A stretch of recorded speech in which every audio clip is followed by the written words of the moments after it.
नमस्कार. एकला चलोरेच्या या भागामध्ये आपलं सगळ्यांचं पुन्हा एकदा स्वागत. मी लहानपणी वाचल्याचं मला आठवतं. वेडी माणसंच इतिहास घडवतात. वेड लागल्याशिवाय इतिहास घडत नाही. आणि मग त्या वेड्या माणसांचं कोड कौतुक गाण्यासाठी थरारून उठते इतिहासाची लेखणी आणि महाकवींची वाणी. होय, आज महाराष्ट्रामध्ये अशा ध्येय वेड्या लोकांची संख्या सुद्धा वाढत चाललेली आहे. ध्येय वेड हे जे आहे हे आपल्या अनेक समाजसुधारकांनी महाराष्ट्राच्या मातीमध्ये भिनवलेलं आहे. होय, महाराष्ट्रामध्ये असे अनेक लोक आहेत आणि त्यांचा एकांडा प्रवास आपण एकला चलोरेच्या या वेगवेगळ्या भागांमधून घेतो.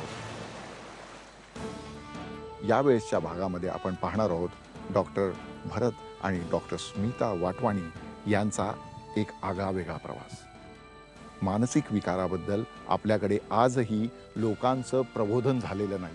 त्यामुळे या सगळ्या दुर्लक्षित विषयामध्ये आपलं आयुष्य झोकून देणाऱ्या या आगळ्या वेगळ्या दाम्पत्याचा हा प्रवास आपण त्यांच्या शब्दातून पाहणार आहोत.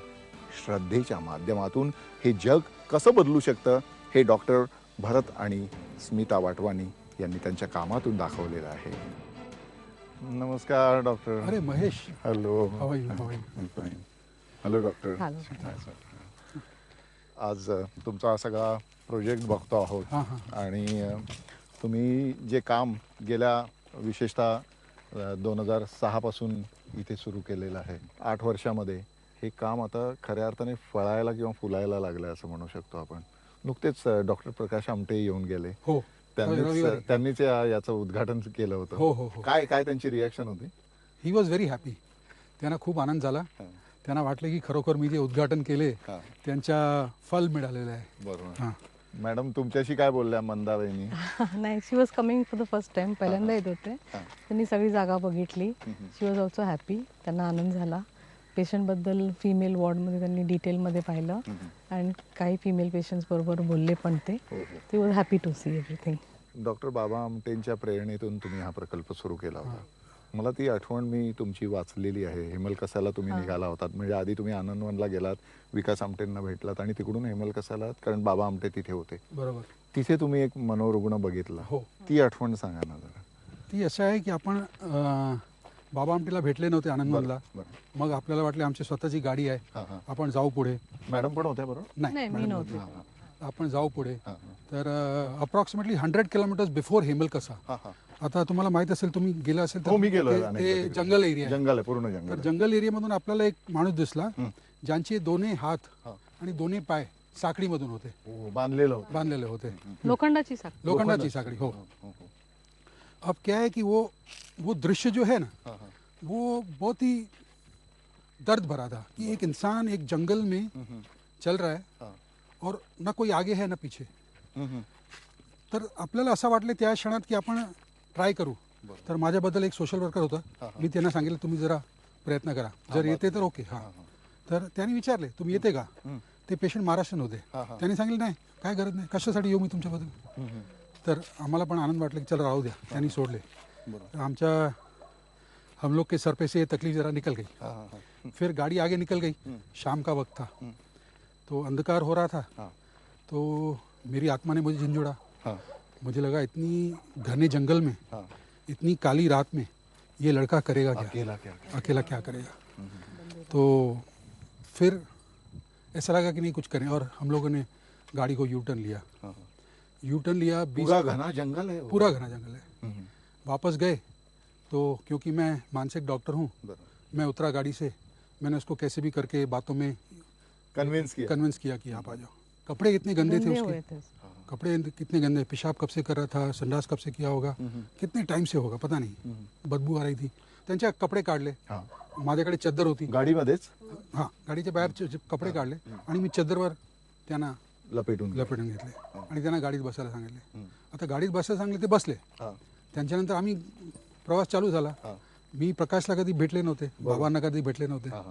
आम्हाला भीती होती की आता आपण काय होणार. यु नो, एक आपण निर्णय घेऊन आपण त्यांना गाडीत तर घेतलेला आहे, पण पुढे काय होणार. तर मी गेले तिथे आणि प्रकाश बसलेले होते. मला वाटतं त्यांची ओपीडी खूप हेवी होती, भरपूर त्यांच्याकडे पेशंट असते. तर ते खूप थकलेले होते. आणि बाबा इथे बाजूला झोपलेले होते. बाबा झोपून राहायचे. I told Prakash that this is the situation, we are, आम्ही हे सगळे काम करते, तुम्ही प्लीज एकच करा, यांच्या बेड्यात होते. बेड्यात. And he did not speak a word. त्यांनी फक्त कोणाला सांगितलं एक चिन्नी हातोडा आण, हा. आणि ते एवढे स्वतः थकलेले होते, तरी पण त्यांनी चिन्नी हातोडा घेऊन ते बेड्या तोडायला लागले. बेड्या तोडायला. आणि ते 1-1.5 तास लागले त्यांना. It was so slow. म्हणजे त्याला लागू नये त्या हा, माणसाला. त्यांना लागू नये म्हणून त्यांनी हे केले.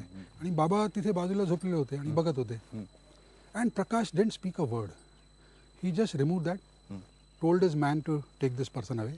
मी सांगितले बघा रात्री आता त्यांना कुठे झोपायला तर करा, उद्या आम्ही त्यांना परत मुंबईत घेऊन जाणार. बरं. तिथे गोष्ट संपली. आणि नेक्स्ट डे मॉर्निंग मी माझी जाग थोडी लवकर झाली, मी 4 वाजता जागले, तर मी गेले बाहेर, तर बाबा जागलेले होते. आणि ही हॅड दॅट चेन्स, दे वर लाईंग देअर ओनली बिकॉज. म्हणजे त्या माणसाने माणसाला ज्या साखळ्या बांधलेल्या होत्या लोखंडी, ते बाबांनी स्वतःला घातली. हो. And he was trying to walk. He was Oh just my God. telling experience. And he was telling me that it is so difficult. How can society do this?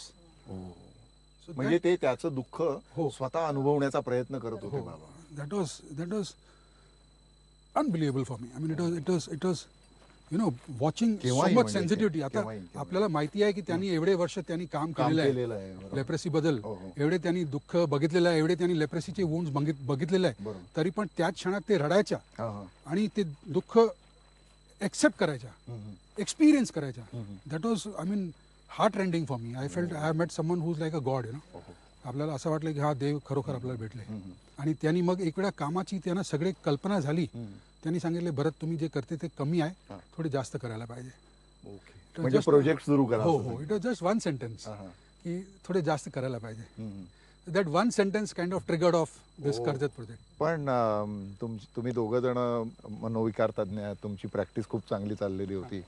आणि दोघं जण तुम्ही 89 मध्ये एका याच्यात हॉटेलमध्ये गेलेला असता, तेव्हा तुमच्या या कामाला खऱ्या अर्थाने सुरुवात झाली. मॅडम, मला तुमच्याकडून ऐकायचं आहे. आम्ही ऍक्च्युली चहासाठी बसलो होतो एक रेस्टॉरंटमध्ये, आणि पुढच्या बाजूलाच अक्रॉस म्हणजे रस्त्याच्या पलीकडे एक तरुण होता आणि तो गटारीतून पाणी पित होता. यंग बॉय, आणि तो स्वतःशी बोलत होता. तो आम्हाला कळलं की हा मनोरुग्ण आहे. आणि तेव्हा आम्ही जस्ट प्रॅक्टिस चालू केली होती आणि आमचं 5 बेडेड हॉस्पिटल होतं ओनली, फक्त. तर आम्हाला वाटलं की त्याला आपण ट्रीट करायला पाहिजे, असं विचार आला दोघांच्या मनात. तर आम्ही जाऊन त्याच्याशी बोललो आणि त्याला घेऊन आलो हॉस्पिटलमध्ये. आणि बोलता बोलता मग त्याला तिथेच ऍडमिट केलं आणि त्याच्यावर मग उपचार चालू केलं. आणि 2 महिन्यानंतर त्यांनी, ही कुड स्पीक इंग्लिश, त्यांनी DMLT हा कोर्स केला होता. आणि त्याचे वडील जिल्हा परिषद हैदराबादमध्ये कुठेतरी होते. त्यांनी पूर्ण ऍड्रेस दिला. देन फादरला आम्ही बोलून घेतलं आणि फादर वॉज व्हेरी हॅपी. आणि तो फादर म्हणाले की from 3 months he is lost, आणि तो नोकरीसाठी आला होता मुंबईमध्ये. Yes, and that was the first, पहिला केस होता. And it was so rewarding की वी फेल की आपल्याला असं केलं पाहिजे. But that time we could not afford to see even एक patient, that was all so we use to do 1 patient at 1 time. That is a first, पहिला case होती त्यांची. बाबा आमटेंशी बोलल्यानंतर तुम्हाला ह्या कामाचा विस्तार करावासा वाटला. तुम्ही दोघांनी कर्जत प्रोजेक्ट आहे. त्याच्या अगोदर दहिसर मध्ये होते. दहिसरमध्ये मला वाटतं मॅम, दहिसरमध्ये तुम्ही ज्यावेळेस काम करत होता तेव्हा लोकांचा खूप विरोध तुम्हाला सहन करावा लागला. ऍक्च्युली एक छोटं बंगलो होतं, तिथे आम्ही 10 to 15 पेशंट्स ठेवले होते मनोरुग्णाचे. तर बाजूच्या सोसायटीने ऑब्जेक्शन घेतलं, म्हणजे शहरी आणि सुशिक्षित लोकांना ते त्याचा त्रास व्हायला एज्युकेटेड, की म्हणे तुम्ही मनोरुग्ण पेशंट ठेवलेत, त्याचा असर आमच्या मुलांवर आणि आमच्या बायकांवर होईल आणि ते सुरक्षित नाहीत. म्हणजे जणू काही मनोविकार हा संसर्गजन्य आजार आहे अशा पद्धतीने. म्हणून तुम्ही हे बंदच केलं पाहिजे. आणि they did so many things की म्हणजे मला एकदा पोस्टर बनवले, मला घेराव केला एकदा 100 लोकांनी. मला पोलिसांची मदत घ्यावी लागली तेव्हा. मग मध्ये इलेक्ट्रिसिटी बंद करून टाकली, पेशंट असताना आतमध्ये इलेक्ट्रिसिटी बंद करून टाकली, खूप त्रास दिला. मग शेवटी देन केस झाली आणि फायनली केस आम्ही जिंकलो. म्हणजे कोर्टामध्ये तुमच्या बाजूने निकाल लागला. आणि कोर्टाने क्लिअर सांगितले की these people deserve a place in society itself. सोसायटीमध्येच त्यांचं रिहॅबिलिटेशन तिथे व्हायला झालं पाहिजे. पुनर्वसन त्यांच्या सोसायटीमधून व्हायला पाहिजे. पण इथे आल्यानंतर मग कामाचं स्वरूप या देन इट वाढलेलं चेंज. कारण दिसतं. त्याच्यानंतर आम्हाला वाटलं की मोठी जागा पाहिजे, उघडी जागा पाहिजे जिथे हे टेन्शन नको लोकांचे. लोकांचं. And then we shifted here. शहरातले जे लोक असतात त्यांची मनोविकारांकडे बघण्याची जी भूमिका असते किंवा त्यांचा विचार असतो तो ग्रामीण भागातल्या लोकांपेक्षा जास्त कडवट आणि जास्त वाईट असतो, असं नाही वाटत का तुम्हाला? मला वाटते हळूहळू करून जॉईंट फॅमिली सोडून न्यूक्लिअर फॅमिली चालू झालेली आहे म्हणून लोकांच्या एकमेकांशी थोडे इमोशनल टच कमी झालेलं आहे. So they look upon the patient as a load and sometimes the reunion is not that good. शहरी मानसिकता जरा थोडीशी अलग डिफरंट आहे. पण त्या उलट गरीब आणि खेड्यातले लोक आपला माणूस परत आला तर त्याला खूप तिथे प्रेमाने तिथे तर घेतात. संपूर्ण गाव आनंदात आणि पेशंट पण तिथेच लवकर चांगला होतो गावी. तुम्हाला काय वाटतं की भारतातील मनोरुग्णांचा जो प्रश्न आहे या प्रश्नाला तोंड देण्यासाठी आपण समर्थ आहोत का? म्हणजे आपल्याकडे तेवढे तज्ज्ञ आहेत का? एकीकडे भारत महासत्ता होण्याच्या गप्पा करतोय आणि दुसरीकडे हा प्रश्न आमच्या नाही, मला घरात वाटते मनोरुग्णाकडे लक्ष जे आहे गव्हर्नमेंटचे असेल किंवा लोकांचे असेल ते कमी आहे. आता फक्त मेट्रोज मधून थोडेफार अवेअरनेस आहे, बाकी ग्रामीण विभागात नाही. ग्रासरूट मध्ये अवेअरनेस Grassroot आणखीन नाही. पाहिजे. सेकंडली टोटल सायकॅट्रिस्ट जे पास होतात आर लेस. म्हणजे कम्पेअर्ड टू पेशंटची पॉप्युलेशन जी आहे द डॉक्टर्स आर व्हेरी लेस. आणि जे सायकॅट्रिस्ट आहेत ते ते सगळे शहरी शहरीमध्ये लोकांना असतात. हो. गाईड करणार, कारण तिथे पैसा सुद्धा चांगला गावी आहे. कोण नसतं, छोट्या गावांमध्ये कोणी नसतं. So that is a main reason. आणि अवेअरनेस एज्युकेशन नाहीये गावी. आता पण ते ब्लॅक मॅजिक आणि दर्गामध्ये ट्रीटमेंट करायचं वगैरे याच्यामध्ये मानतात जास्त. ठीक झाल्यानंतर he started talking Arabic language मध्ये बोलायला लागले. पर्शियन मग त्यांची मग कळलं की ही इज फ्रॉम इराण. मग तो इंग्लिश बोलत होता थोडा थोडा. मग कळलं की 2 वर्षापासून he is on the road. अरे बापरे. Then we consulted the embassy, Iranian embassy. त्यांना कॉन्टॅक्ट केला. आणि त्यांनी मग वडीलला कॉन्टॅक्ट केले वडिलांना आणि वडील बट वडील म्हणाले he is very poor, cannot come to take the patient, he cannot afford the flight.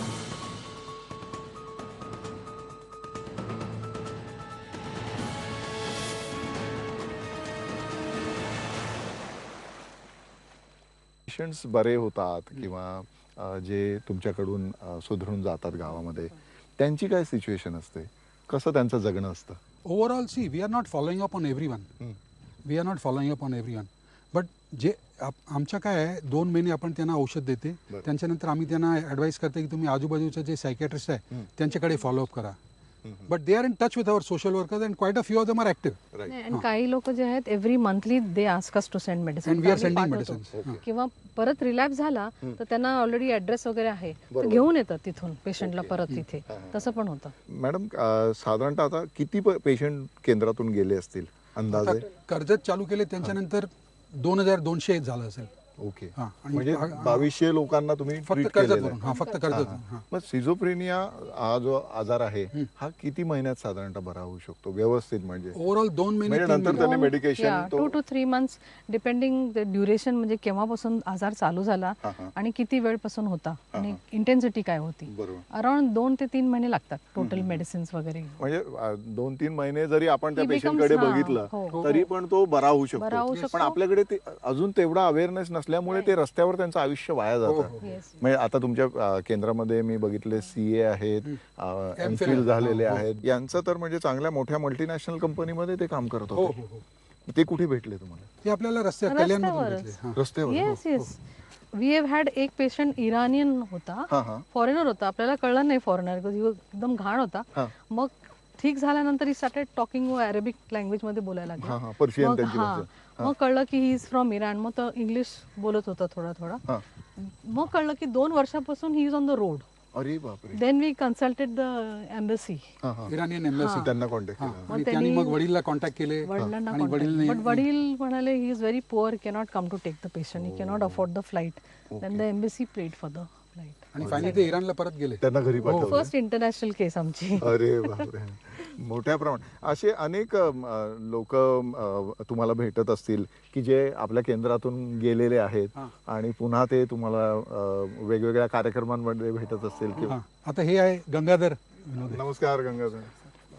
नमस्कार. मला डॉक्टरांनी आपल्याबद्दल सांगितलं होतं आपण कशा पद्धतीने उपचार झाल्यानंतर बदल हे हे कुठे भेटले होते तुम्हाला? हे मला मी त्यावेळी ज्यावेळी हे काम चालू केले होते त्यावेळी मी मिशनरीज ऑफ चॅरिटी मदर थ्रीसाची संस्था होती बोरिवलीमधून अजून आहे, तर तिथे मी रेग्युलर ऑनररी सायकॅट्रिस्ट म्हणून जात होते बरोबर. की त्यांच्याकडे मनोरोगांचे पेशंट आहेत. तर हे तिथे होते ओके. आणि आणि खूप डाऊन कंडिशनमधून होते, वीक होते. तर मी त्यांना सांगितलं मी माझ्या नर्सिंगमधून शिफ्ट करते. तर नर्सिंगमधून शिफ्ट केले. 1.5-2 महिन्यामधून ते बरं झाला. त्यावेळी माझ्याकडे सोशल वर्कर नव्हते, माझ्याकडे एक मोटरसायकल होती आणि त्यांनी सांगितलं ती वाकडमधून राहते पुण्याला. तर मी मोटरसायकल घेऊन किती वर्षापूर्वी? ते 25 वर्ष अगोदरची गोष्ट. 25 वर्षापूर्वी 90ची 1990ची गोष्ट. हां. तर मी मोटरसायकलवर गेले आणि त्यांच्या गावातून 25 किलोमीटर अगोदर मी विचारले कोणाला की गंगाधर कुठे राहते, तर त्यांनी सांगितले नाही तिथे. सगळ्यांना माहिती होते की गंगाधर हरवलेला आहे. Okay, okay. आणि मग मी त्यांच्या आईला भेटले. आई बाबांना भेटले, ते खूप प्रसन्न झाले, रडायला चालू केले. त्यांनी सांगितले मी उद्या येते त्यांना घ्यायला. आणि ते एकदम टिपिकल महाराष्ट्रीयन स्टाईलमधून शॉल घेऊन आले आणि शॉल हे केली आणि पाय पडले. खूप म्हणजे एकदम हे होता. आणि त्यांच्यानंतर यांनी संपर्क कंटिन्युअस चालू ठेवले. आणि त्यांची आई मला राखी पाठवत होती दरवर्षी. हां, तर that was a kind of feeling. मग मध्यंतर त्यांची तब्येत चांगली झाली, आपला कॉन्टॅक्ट बंद झाला. मग थोडे 6 वर्ष अगोदर ते मला परत भेटले आणि सांगितले की नाही आता माझी कंडिशन थोडी बेटर आहे, मला काहीतरी करायचे संस्था समाजासाठी, संस्थेसाठी. आणि त्याच क्षणात आपल्याला हे कर्जत प्रोजेक्ट होतं. तर मी त्यांना सांगितलं एक ॲम्ब्युलन्स पाहिजे आपल्याला. तर त्यांनी आपल्याला एक मारुती ॲम्ब्युलन्स दिले. सध्या काय करता तुम्ही? बांधकामाचा व्यवसाय वाकडमध्ये. वाकडमध्ये. म्हणजे आता तुम्ही यातून मोठे झालेले आहात, स्वतःचा व्यवसाय सुरू केलेला आहे. तर तुम्ही तुमच्या अवतीभोवतीच्या लोकांना सांगता का की मनोरुग्णाकडे तुम्ही कसं बघा? सांगतो ना आम्ही पण आता शेजारी कधी असं जर रुग्ण आढळले तर आम्ही त्यांना थोडंसं तिथं आमच्या तिथं जवळच मदर तेरेसाचा आहे तिथं नेतो, आता सरांना कॉन्टॅक्ट करतो. असं आता आम्ही करतोय. आता सध्या आपण सर्वांनी मिळून एखादा जर समजा असं जर रोडला एखादा माणूस असा अवस्थेत असेल, पडलेला असेल मनस्थितीत किंवा मानसिक येणे, तर त्याला प्रत्येकाने पॉझिटिव्ह यांनी पाहायला पाहिजे. किंवा तो वेडा आहे, तो कोणाला काय करल, हे अशा भावने न पाहता त्याला डायरेक्ट काय आपण काय करू शकतो त्याच्यासाठी मदत, त्या भावनेने पाहायला पाहिजे प्रत्येकाने. किती दिवस झाले हरवली होती? बरेच दिवस हरवली ती. 1 वर्ष जास्त. 1 वर्ष झालं हरवली ती. तर आम्ही बरीच गाव शोधली, आम्ही भेटलीच नाही. कुठे कुठे शोधली होती? बरेच दूर गेलो पण नाही भेटलीच नाही. तपासून लागतात काय कर अशा गेली सोडून. मग आता गवायच नाही आम्हाला. मग घरीच बसलो. तर मग देवा कृपानं कसं तरी ती आली. डॉक्टर घेऊन आले? डॉक्टर घेऊन आला का.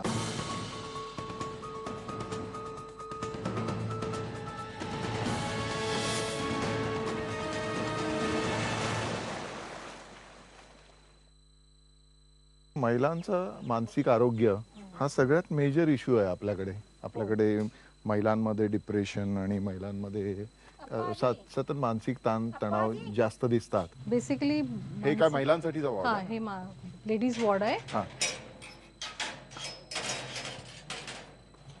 हा लेडीज वॉर्ड आहे. हे लेडीज पेशंट्स असतात.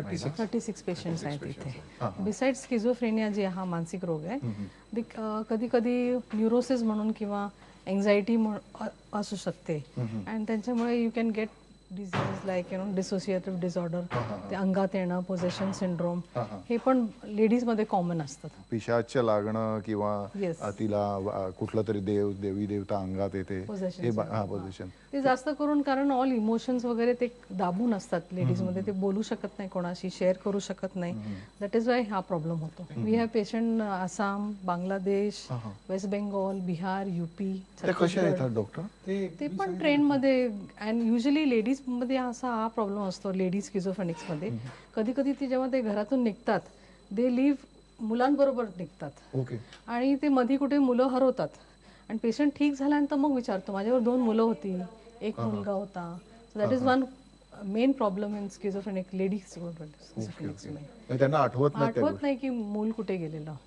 आणि सेकंडली लेडीज स्किझोफ्रेनिक आम्ही जेव्हा रियुनियन करतो, इफ त्याचे आई वडील असणार किंवा मुलं मोठी असणार तर रियुनियन चांगलं होतं. पण समटाइम्स काय होतं की हस्बंडने दुसरं लग्न केलंय किंवा सोडून दिलेलं आहे, ओन्ली ब्रदर सिस्टर आहेत, तेव्हा रियुनियनचा थोडा प्रॉब्लेम होतो लेडीज मध्ये, स्पेसिफिकली लेडीज मध्ये. म्हणजे त्यांना म्हणजे स्वीकारण्याची जी मानसिकता आहे ती कमी असते आपल्या समाजामध्ये compared to a male person. इथे आता ज्या महिला आहेत या देशाच्या वेगवेगळ्या भागातून येतात, ते वेगवेगळी भाषा बोलणारे असतात. मग डॉक्टर त्यांच्याशी संभाषण कसं केलं जातं? आमच्याकडे सोशल वर्कर आहे सगळे स्टेट्स मधून लाईक छत्तीसगड आहे, आसामचा सोशल वर्कर आहे, he knows Assamese, Okay. West Bengal, Oriya. Tamil social worker आहे, कन्नड सोशल वर्कर आहे. तर म्हणजे त्यांच्या ते त्या लँग्वेज मध्ये patients शी कन्व्हर्स त्यांच्याशी करून हा then they get the address very well. आणि सोडायला पण तेच जाते. मग इकडे सोडायला गेले because they are locals from that particular state, they get full cooperation. मदत लवकर मिळते. सरपंच पोलीस जे ती असते कशी प्रोसेस असते सोडायला जाण्याची? आपल्याला 2 महिने झाले, 2.5 महिने झाले, पेशंट बरं झाले, त्यांच्यानंतर आपण 3-4 पेशंट जे असते आणि 1-2 सोशल वर्कर जे असते त्यांना ते आपण कर्नाटकाला पाठवले आणि त्यांच्या सोबत एक कर्नाटकाचे सोशल वर्कर असते. तर ते हळूहळू करून सरपंच पोलीस त्यांच्याशी कॉन्टॅक्ट करून लोकांशी कॉन्टॅक्ट करून हळूहळू ते सगळे इन्फॉर्मेशन काढते आणि finally we are able to reunite. आता आमच्याकडे जर 100 केसेस असेल 99% आपण रियुनियन करू शकतो, एवढे आहे. एवढं आहे तुमच्याकडे? महिला पेशंट ज्या बऱ्या होतात तर त्यांचं प्रमाण कसं असतं? म्हणजे तुम्ही म्हणाल होतं की समाजामध्ये त्यांना स्वीकारण्याची जी एक प्रवृत्ती असते ती थोडी कमी असते, पण चांगली सुद्धा उदाहरणं तुमच्या समोर असतात. हो, चांगली सुद्धा उदाहरण आहे. असं नाही की आपण 100 फिमेल्सला जर आपण रियुनाइट केले तर 100चे 100 खराब जाते, 80 चांगले जाते. आता आहे ना आमच्याबद्दल एक ही आहे, ही पद्मा आहे आणि त्यांचे वडील आहे, ते आले आहे खास आपल्याला भेट करायला. हे इथून 40 किलोमीटर दूर एक गाव आहे. कुठलं गाव काका? ताडवाडी खांडस. ताडवाडीचे. आणि ही त्यांची मुलगी आहे पद्मा. आम्हाला मुंबईमधून सापडली होती. ओके. किती वर्ष ट्रीटमेंट केली डॉक्टर? आम्ही इथे 2 महिने केले. 2 महिने केली ती. हा. पण किती दिवस झाले हरवली होती? ती बरेच दिवस हरवली ती. 1 वर्ष जास्त. 1 वर्ष झालं हरवली ती. तर आम्ही बरीच गाव शोधली, आम्ही भेटलीच नाही. कुठे कुठे शोधली होती? बरेच दूर गेलो पण नाही भेटलीच नाही. तपास लागतात काय कर, अशा गेली सोडून मग आता गवायच नाही आम्हाला. मग घरीच बसलो तर मग देवा कृपानं कसं तरी ती आली. डॉक्टर घेऊन आले? डॉक्टर घेऊन आला का? मी नव्हता घरात, मी घेऊन गेलो तो नव्हता मी घरात. See this is the difference. They are from ग्रामीण विभाग, बरोबर. गरीब लोक आहेत, तरी पण त्यांचं प्रेम बघा, भावना बघा. काय शेती बिती आहे घरी? शेती थोडी आहे. मग ही ताई काय काम करते आता? काय नाही काम करीत. धन्यवाद. धन्यवाद. तुमच्या आशीर्वाद आहे म्हणून सगळे झाले. तुम्ही आता तुमची प्रायव्हेट प्रॅक्टिस पण तिकडे चालवता बोरिवलीमध्ये आणि इकडे पण हे सगळं करता, हे कसं काय जमतं दोन्ही गोष्टींचं? बिकॉज आम्ही दोन्ही सेम प्रोफेशन मध्ये आहोत, तर we can divide time. When I am busy there he is here that way. I practice on alternate day. She practices on alternate day. So in alternate day we are free to attend to this. Attend करतात. म्हणजे जास्तीत जास्त वेळ दोघांपैकी एक माणूस तरी या केंद्राला देऊ शकतो. मुलं तुम्ही अडॉप्ट केलेले आहेत ते सुद्धा सांगितलं, त्याबद्दल सांगा जरा. त्या तुमच्या त्या मागील कारण सांगा. बेसिकली कारण डॉक्टर तुम्हाला सांगतो, तुमच्या अपरोक्ष मला मॅडम म्हणाल्या की यांना जर मी रोखलं नसतं तर यांनी 10 मुलं अडॉप्ट करायला लावली असती. Which is true. बरोबर आहे ना? बरोबर आहे. पहिल्यापासून we have been inspired by Mother Teresa आणि आम्ही त्यांच्या आश्रममध्ये गेलोय. तर आमचं लग्न व्हायच्या अगोदरच डिसाईड केलं होतं की आपण एक मूल दत्तक घेऊया. तर after my first child we adopted 1 child, त्याच्यानंतर सेकंड आणि मग फायनली थर्ड. आता 3 मुलं आहेत आमचे and they all from mother Teresa's ashram from Vile Parle. आता ते मोठे झालेत and they have seen our social work, they know it and त्यांनी पण पाहिलंय and they also say that we will also do the same thing, adopt other children. That is a nice thing. आणि ते पण इथे येतात, दे have seen the social work. ते काय काय करतात आणि त्यांची नावं काय? म्हणजे तुमची एक मुलगी तुमची आहे आणि 3 मुलं तुम्ही दत्तक घेतली. माझी मोठी मुलगी अक्षा आहे. She is doing your PhD in maths in Canada. Okay. Second is Arjun. He is doing his he is right now working with Ahura Travels. He has done his MA in travel and tourism. Okay. And the third one is Kanika. She has done her postgraduate in entertainment from MET. And right now she is working in a company called Encompass. Okay. She was earlier with Terence Lewis. And the fourth one is just now joined medicine in Amravati Medical College. कारण जेव्हा मी दत्तक घेतलं, everyone was against, my father, mother, his parents. पण आम्ही कोणाचं ऐकलं नाही. We went ahead with the thing. आणि आता काय म्हणतात? शेवटचा मुलगा गेला तर सगळ्यांनी सांगितलं तुम्ही एकदम वेडे झालेले आहे. पण जसं मॅडम म्हणाल तुम्ही 10 घेतलेच असते निश्चित. त्यांनी तुम्हाला रोखलं त्यावेळेस? पण आता मुलं मोठी झालेली आहेत, आता काय नातेवाईकांच्या रिॲक्शन्स आप्त इष्ट नाव दे आर हॅपी. स्टार्टिंग मध्ये ते वंडरिंग की तुम्ही काय करताय, काय होणार वगैरे, प्रॅक्टिस बरोबर नाही चाललं ते तरी पण हे करताय, फर्स्ट सेट युअर प्रॅक्टिस, मग हे काम करा. हे स्टार्टिंग मध्ये होतं सगळं, पण आता now everyone is happy. And I feel if you look at the support system which the local authorities give, it is excellent. Very, very important. It is very good. So this is routinely done by railway, police and many police stations. आता खपोली आहे, खालापूर आहे, तुर्भे आहे, They send Thane patients. Police आहे, सगळे आमच्याकडे patient पाठवतात. आणि पाठवतात. आणि त्यांच्या जे अटेन्शन जे फिमेल्स प्रती असते ते एकदम टॉप क्वालिटी. ते पिकअप व्हेरी फास्ट. Very म्हणजे आता ते चांगलं होत हो चाललं. चांगला होत चाललेलं आहे. Mahesh, I must introduce you to Dr. Matre. Hello, He's namaskar, a doctor. local general practitioner and he's looking after this whole center like his whole actual family सारखा. ओके, किती वर्षापासून 8 वर्षापासून आहे आमच्याकडे. आणि म्हणजे इथे सातत्याने इथल्या सर्व पेशंट्सची काळजी घेणे. हो, काळजी घेणं, ऍड्रेस काढणं. He is totally whole and soul responsible kind of thing, you know. Doing excellent job, far beyond the capacity of anyone. म्हणजे इथे ज्यावेळेस तुम्ही नसता त्यावेळेस हे इथले स्थानिक आहेत आणि Yes, ते yes, सगळी याची काळजी घेतात. आणि सगळे स्टाफची रेस्पेक्ट पण आहे. सगळे स्टाफ त्यांना जाऊन विचारते काय करायचं पुढे. So he becomes the one point stop for me. If he contacts me only if he is not able to handle it. तुम्हाला काय वाटतं, म्हणजे श्रद्धा म्हणजे काय आहे तुमच्यासाठी? श्रद्धा म्हणजे एक जीवन आहे. ॲक्च्युली कसं इथे मेंटली जो पेशंट येतो तो सुरुवातीला ज्यावेळी येतो फक्त पेशंट असतो, पण ज्यावेळी आम्ही त्याला आतमध्ये घेतो किंवा आमच्या वॉर्डमध्ये घेतो त्यामुळे त्याचा टोटल ॲस्पेक्ट बघायला लागतो की बाबा तो फिजिकली कसा आहे, त्याला काय काय झालं आहे, की बाबा त्याचं हिमोग्लोबिन कमी आहे का, त्याला दुसरा काही आजार आहे का. सर्वात पहिले आमचे स्टाफ त्याची साफसफाई करतो. साफसफाईत त्याला कुठे जखमा असतील, काही प्रॉब्लेम असतील ते क्लिअर होतात. त्याच्यानंतर आम्ही त्याचा ब्लड टेस्ट वगैरे पाठवतो. त्यातनं आम्हाला त्याचे बाकी शारीरिक आजार कळतात आणि त्याच्यानंतर मग सायकॅट्रिक पार्ट सुरू होतो. जोपर्यंत सिस्टमिक इन्फेक्शन कव्हर होत नाहीत तोपर्यंत सायकॅट्रिक इम्प्रूव्हमेंटला थोडा वेळ लागतो. बरोबर. त्यामुळे सुरुवातीचं असेसमेंट आणि त्याच्याशी जे बोलणं केलं जातं आणि त्यातून जो त्याचा रिस्पॉन्स मिळतो त्याच्यामुळे पेशंटबद्दल समजायला जास्त सोपं जातं ते. आणि खूपच पेशंट रस्त्यावर आहे म्हणून TB, malaria, typhoid, very common. It is very common. Low haemoglobin, आपल्याकडे हिमोग्लोबिन 2.6, हिमोग्लोबिन 3.5, 4 असं एवढं कमी असलेलं. हो, आम्ही ब्लड ट्रान्सफ्युजन पण दिलेलं आहे. हे सगळे त्यांनी सुपरवाइज केलेलं आहे. आणि टीबी असते, मलेरिया असते, टायफॉइड असते. खूप इथे मॉस्किटो इन्फेस्टेड एरिया आहे कारण जंगल आहे आजूबाजूला, तर मॉस्किटोज पण खूप आहे.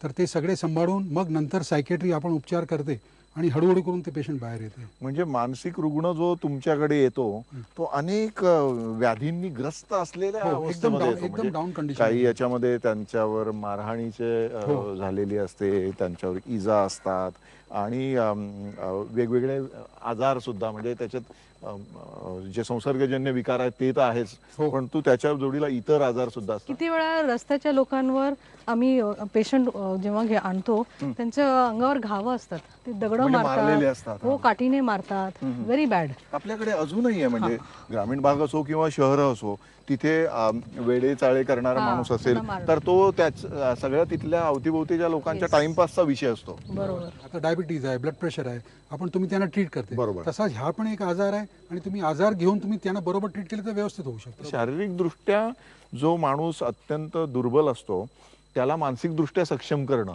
हे सगळ्यात मोठं आव्हान आहे डॉक्टर. बरोबर. असा तुम्हाला वाटते मोठं आहे, आपल्याला वाटते आमच्या कर्तव्य आहे म्हणून आपण करते ते.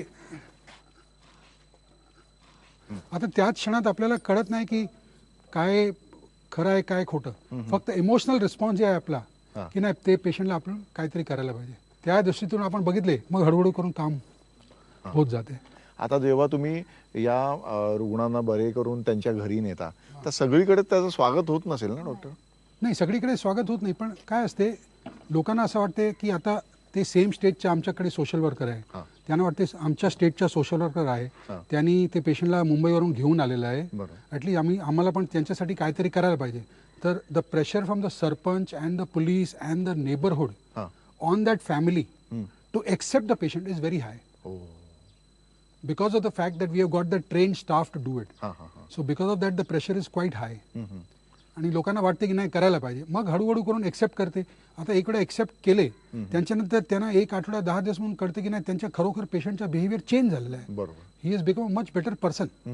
मग एक्सेप्टन्स हळूहळू करून वाढते. डॉक्टर, तुम्ही आता इतके मनोरुग्ण बघितलेले आहेत.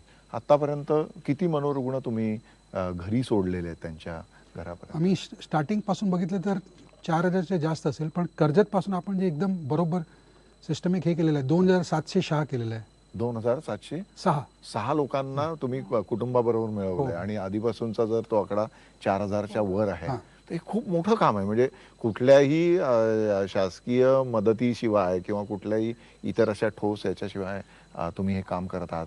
तर तुमचा जो आतापर्यंतचा जो प्रवास आहे याच्यामध्ये समाजातून कशी मदत मिळत गेली तुम्हाला? हळूहळू करून समाजाला कळते, जागृती होत चाललेली आहे. कारण आपण आपले जे सोशल वर्कर सांगते ते लोकांना हळूहळू करून एक एक थेंब थेंब करून कळते की असा असा प्रॉब्लेम आहे आणि काहीतरी करायला पाहिजे. And I feel if you look at the support system which the local authorities give, it is excellent. It is very good. I mean आमच्या सोशल वर्कर जर बिहारमधून गेले तर बिहार UP मधून पण पोलीस जे आहे ते एवढे जबरदस्त मदत करते. आता इथे पण पोलीस आहे ना, वेनेवर एनी कुठली पण लेडी महिला किंवा is found on the station without mental illness सुद्धा they bring to us. Yes, and then they admit. त्यांना तुमच्या इथला आधार वाटतो. आणि मग ते थोड्या दिवसानंतर पेशंट इज फाईन घेऊन जातात. Sometimes we have to reunite. त्यांना सांगतो आम्ही की रियुनाइट केलंय पेशंट. तर this is routinely done by railway police and many police station. आता खपोली आहे, खालापूर आहे, तुर्भे आहे, ठाणे पोलीस आहे, सगळे आमच्याकडे पेशंट पाठवतात. आणि त्यांच्या जे अटेन्शन जे फिमेल्स प्रती असते ते एकदम top quality. They pick up very fast. म्हणजे आता ते चांगलं होत चाललं. हो, चांगला होत चाललेलं आहे. हा सकारात्मक बदल आहे. तर त्याच्याकडे आपण असं बघूया की मनोरुग्णांवर उपचार करण्यासाठी तुमच्यासारखे अनेक आता डॉक्टर तयार होण्याची गरज आहे. 100%. किती असे सेंटर तयार झाले पाहिजेत भारतासाठी असं तुम्हाला वाटतं? Every metro should have a place. At least have one place. कारण आता तुम्ही जे केंद्र चालवता किती इनमेट्स आहेत? आता आजच्या तारीखमधून 100 इनमेट्स आहे. बरोबर. तर या 100 लोकांचा सगळा खर्च म्हणजे जेवणाचा, राहण्याचा, त्यांच्या औषधोपचाराचा हा खूप मोठा खर्च आहे. हो, अंदाजे आता आमच्या 1 वर्ष 1 कोटी खर्च होते. मग ते कसे डोनेशन मधून हळूहळू करून डोनेशन्स पण येते की जास्त करून तुमच्या खिशातूनच जातात? नाही, आमच्या खिशातून जाते पण डोनेशन पण येते. तुमचा अजून विस्ताराचा काय प्लॅन आहे? काय तुमच्या संकल्पना आहेत ते विचारू इच्छितो की काय तुम्हाला? नाही, लोक सांगतात इथे सेंटर चालू करा आणि तिथे आता ते गंगाधर आहे त्यांनी सांगितले पुण्यात येऊन सेंटर चालू करा. पण खरोखर it is very difficult to cope up with the load. As a psychiatrist we are looking, she looking at it professionally, I am looking at professionally. Psychiatric assessment पण करावं लागतं. You just can't start centre and it is not a typical routine destitute centre की फक्त तुम्ही डेस्टिट्यूटला आणले, आपण जेवण दिले, आयुष्यभर ठेवले, तसं नाही. तर you need a psychiatrist everywhere in the if you want to create this kind of an NGO. So a psychiatrist has to come forward. And बरोबर आहे. म्हणजे नुसतं एक स्वयंसेवी संस्थाकडून हे काम होणार नाही. तुमच्या या पुढील वाटचालीला शुभेच्छा देतो. आपण दोघांनी ज्या पद्धतीने हे काम उभं केलेलं आहे हे अधिक चांगल्या पद्धतीने सक्षमपणे आपल्या देशातील मनोरुग्णांना वरदान ठरो हीच एक मी शुभेच्छा व्यक्त करतो. आम्हाला असं वाटतं की बाबा आमटे आणि प्रकाश आमटेने जे केले त्यांच्यापेक्षा हे एकदम शून्य आहे. तुमचा हा जो एकला चलो रेचा जो प्रवास होता यातून प्रेरणा घेऊन अजून काही जे मनोविकार तज्ज्ञ आहेत, तरुण मुलं आहेत ते यातून प्रेरणा घेतील आणि ते सुद्धा अशा प्रकारची काही कामं महाराष्ट्राच्या कानाकोपऱ्यात किंवा देशाच्या कानाकोपऱ्यात उभी करतील आणि शहरातील आणि खेड्यातील जे दुर्लक्षित मनोरुग्ण आहेत त्यांच्यावर ते उपचार करतील अशी आशा आपण बाळगूया आणि इथेच थांबूया. धन्यवाद.